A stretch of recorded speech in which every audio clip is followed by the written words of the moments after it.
Hey, we're back with another controversial opinion. So Adesanya is going to be fighting Nassourdine Imavov. Now talk about fighting down in the rankings. I mean, this is a real drop in competition for Adesanya, but is it though?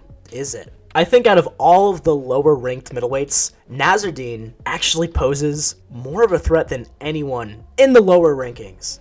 Because the book has been written on how to beat Adesanya. He crumbles to pressure, and he struggles when you have a takedown-heavy game. I think Nassourdine's footwork will allow him to close the distance and get close to Adesanya, but, I don't think he's going to be doing anything too flashy, though. I think he's going to push Adesanya against the cage, look for takedowns, look for cage control, these little taps from the cage. It's not going to be pretty, but I think that's going to be the game plan going into this. Because Adesanya is definitely a momentum fighter, right? If you let him get some momentum, he will absolutely just pick you apart. But his last couple of fights, he hasn't been able to actually put his foot on the gas pedal and go forward and try to look and create a finish. And we saw some pretty suspect jiu-jitsu defense from Adesanya. Now, Adesanya has really good takedown defense. He has a good sprawl. He's good at not getting taken down. But when he's on the ground, he doesn't have like a grappler sense, When he's on the ground, he isn't really able to scramble like a seasoned grappler is able to. And we saw probably the most sloppy RNC ever. He got submitted by Dricus du Plessis. And Nassourdine, he's not the greatest grappler in the world, but he's sneaky. He's really sneaky. He was able to take down Chris Curtis and Joaquin Buckley, which that's pretty impressive. They're not easy to take down either. I think Adesanya's aura has been completely depleted, and his opponents are going into a fight with him with just less respect for his game.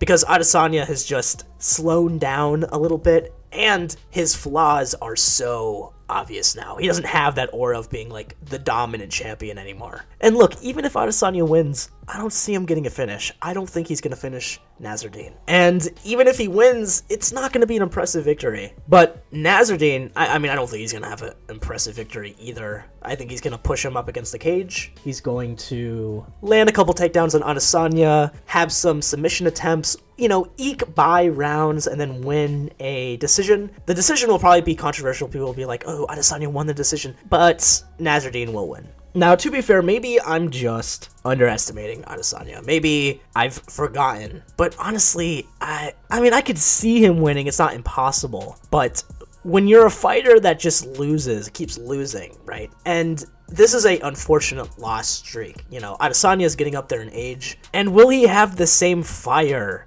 fighting down in the rankings, not fighting for a belt? Will he have that same ability? Think about this. Adesanya hasn't fought in a non-title fight since 2019. And some people are like, oh, it's going to bring back the dog. Ooh, let's not mention dogs when we're talking about Adesanya. But people are like, it's going to bring back the dog in him. But I just don't see that happening.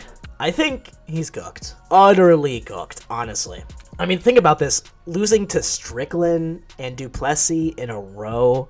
Two fighters who he doesn't respect. He doesn't respect their skill set. He thinks that he's better. He thought he was going to run through both of them. He legitimately thought he was going to run through both of them.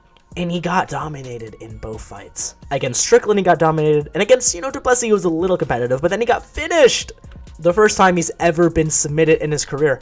And, he gave up. He gave up. Submitting, gave up. And I just don't think he's going to be able to carry that same dog anymore. Honestly, and who gets hyped for Nassourdine? I don't think anyone in the world has ever gotten hyped to go and fight this guy. That's why I wish, honestly, they should have thrown him in there with Khamzat Chimaev, because that's a dangerous fight, high-profile fight, lots of views. Everyone's going to be tuning into that fight, and it would really hyper-motivate Adesanya, because if he could beat Khamzat, that would put him on a good trajectory. But right now, no. And if he loses to Nassourdine, I don't even know. I think he might just retire, because he's fighting so low in the rankings. He's fighting such a kind of a nobody in the middleweight division. If he loses to Nassourdine, I literally don't know how he would continue fighting. I just don't know what would motivate him anymore.